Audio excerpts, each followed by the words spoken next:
السلام علیکم ورحمۃ اللہ وبرکاتہ۔ الحمد للہ رب العالمین والصلاة والسلام علی سید الانبیاء والمرسلین نبینا محمد وعلی آلہ وصحبہ اجمعین ومن تبعہم بإحسان الی یوم الدین۔ محترم صدر اجلاس، میرے استاذ گرامی مولانا صفی احمد مدنی حفظہ اللہ، امیر صوبائی جمعیت اہل حدیث آندھرا پردیش، میرے برادر محترم مولانا ارشد بشیر مدنی،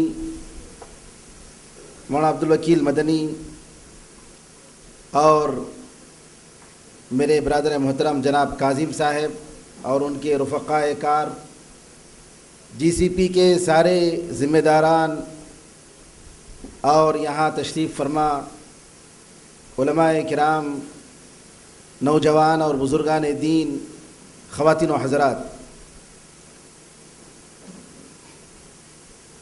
اسلام کی اگر کوئی تاریخ لکھتا ہے اور اس تاریخ میں یہ بتاتا ہے کہ اسلام ایک ایسا مذہب ہے کہ جس میں آسمان سے قرآن کریم کو اتارا گیا اور اس قرآن کو لوگوں نے پڑھا، سمجھا، عمل کیا، لیکن ان کا کوئی لیڈر نہیں تھا۔ لوگ خود بخود قرآن کو دیکھ کر مسلمان ہوتے گئے، ملک فتح ہوتے گئے اور اس قرآن پر عمل کرنے لگے، اور اس قرآن نے پوری دنیا میں اپنی تعلیم کو پھیلایا۔ اس کا کوئی لیڈر نہیں تھا، اس کا کوئی بتانے والا نہیں تھا۔ تو کیا آپ اس تاریخ کو تسلیم کریں گے؟ کوئی بھی عقل اور ہوش رکھنے والا اس کو تسلیم نہیں کر سکتا ہے کہ قرآن کریم بغیر کسی رسول کے دنیا کی قوموں میں تبدیلی لایا۔ میرے بزرگوں، بھائیوں، عزیز بہنوں، حدیث کا انکار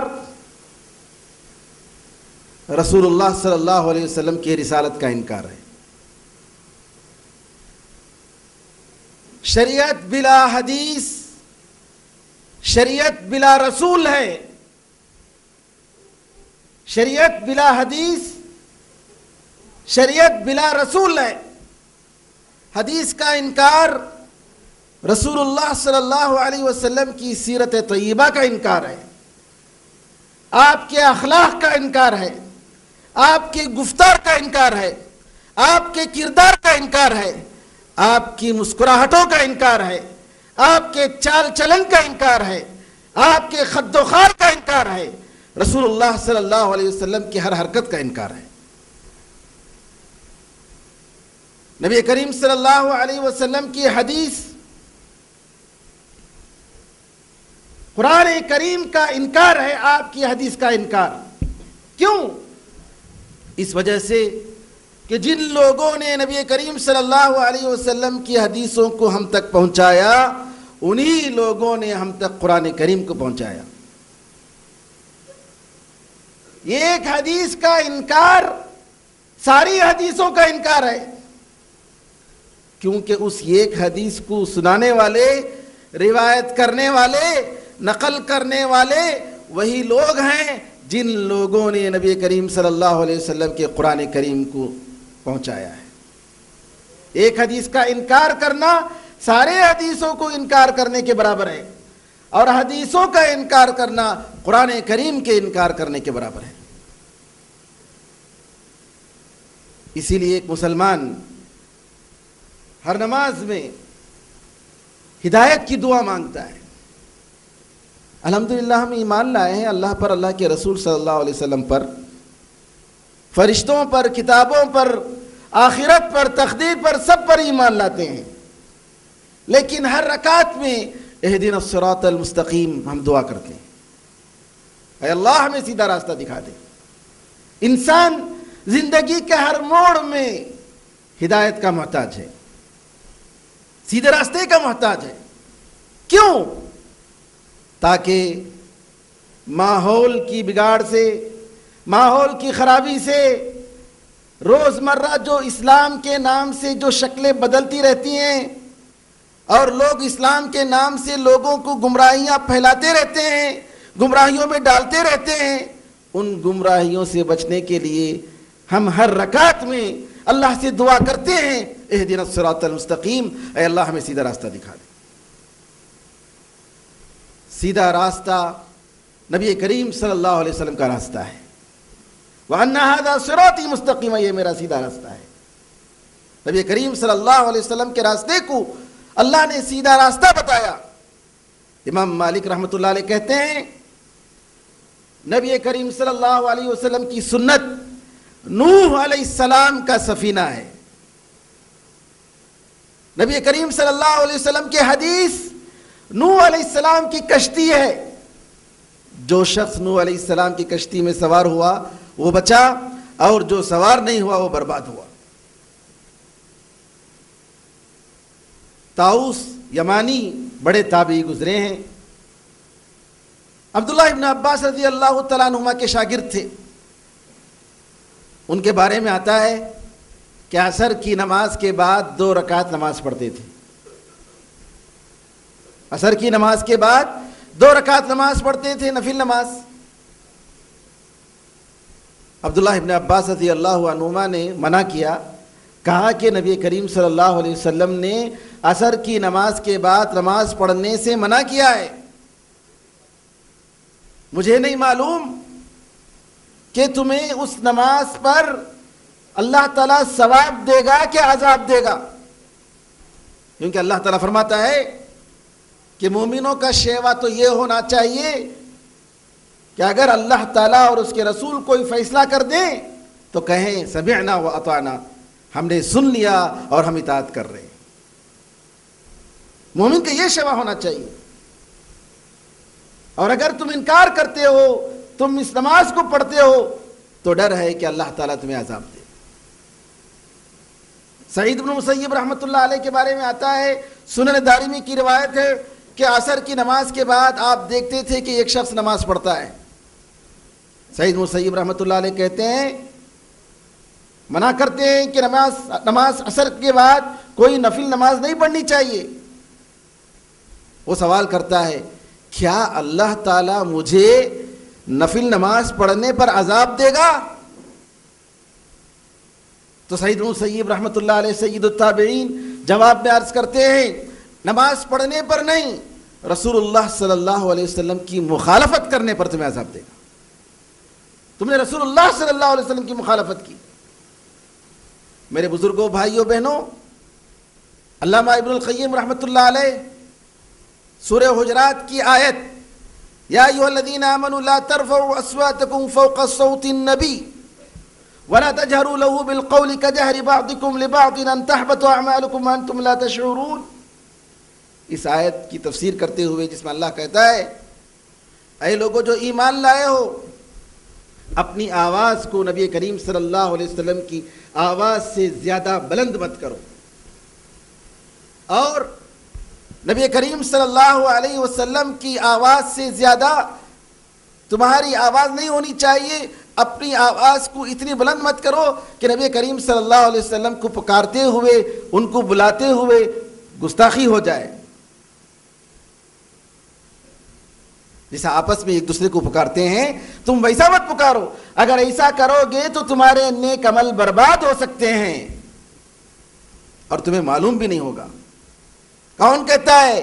اللہ کہتا ہے۔ علامہ ابن القیم رحمۃ اللہ علیہ کہتے ہیں، اگر ہماری آواز رسول اللہ صلی اللہ علیہ وسلم کی آواز سے زیادہ اونچی ہو جائے تو ہمارے نیک عمل برباد ہو سکتے ہیں۔ تو ان لوگوں کے بارے میں آپ کا کیا خیال ہے جو نبی کریم صلی اللہ علیہ وسلم کے فیصلے پر دوسروں کے فیصلے کو مقدم کرتے ہیں، ان کی عقل کی باتوں کو رسول اللہ صلی اللہ علیہ وسلم کی سنت پر ترجیح دیتے ہیں؟ کیسے ہوگا؟ نبی کریم صلی اللہ علیہ وسلم کی اطاعت اللہ کی اطاعت کہا گیا، کہا کہ جو ہے من یطیع الرسول فقد اطاع اللہ، جس نے رسول کی اطاعت کی اس نے حقیقت میں اللہ کی اطاعت کی۔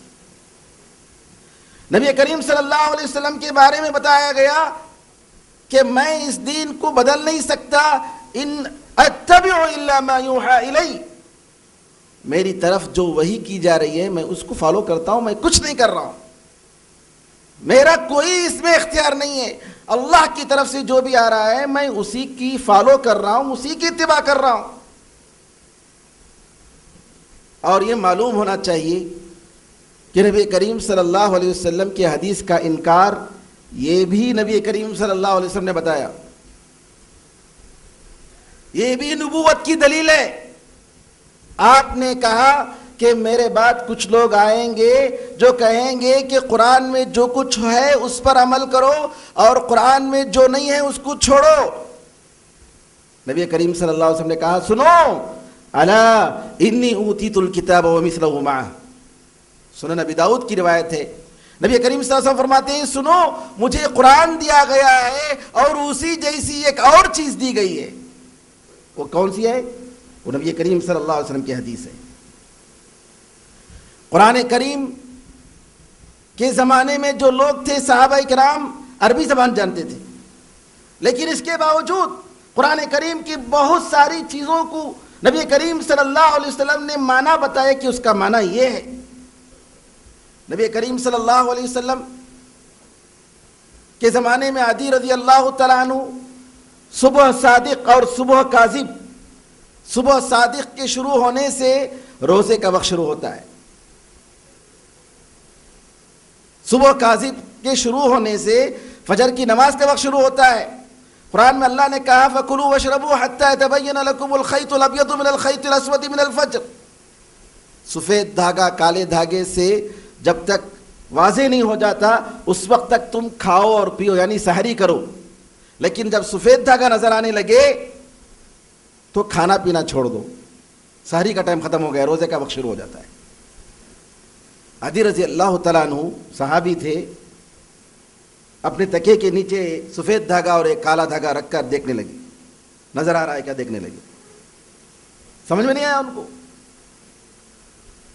قرآن کے ظاہری الفاظ جو ہیں زبان کو یاد دیکھ کر کہ عربی زبان میں خیط کہتے ہیں دھاگے کو، عدی رضی اللہ تعالیٰ دیکھتے رہے، سمجھ میں نہیں آیا، نبی کریم صلی اللہ علیہ وسلم کے پاس گئے، کہا اللہ کے رسول میں بہت دیر تک دیکھتا رہا، مجھے سفید دھاگا اور کالے دھاگے میں کوئی فرق نہیں سمجھ میں آیا۔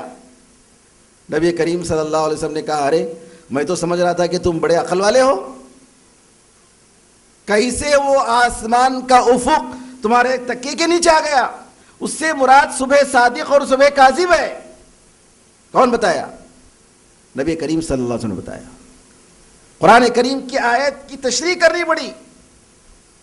قرآن کریم میں اللہ تعالیٰ کہتا ہے کہ نیک لوگوں سے آسان حساب لیا جائے گا،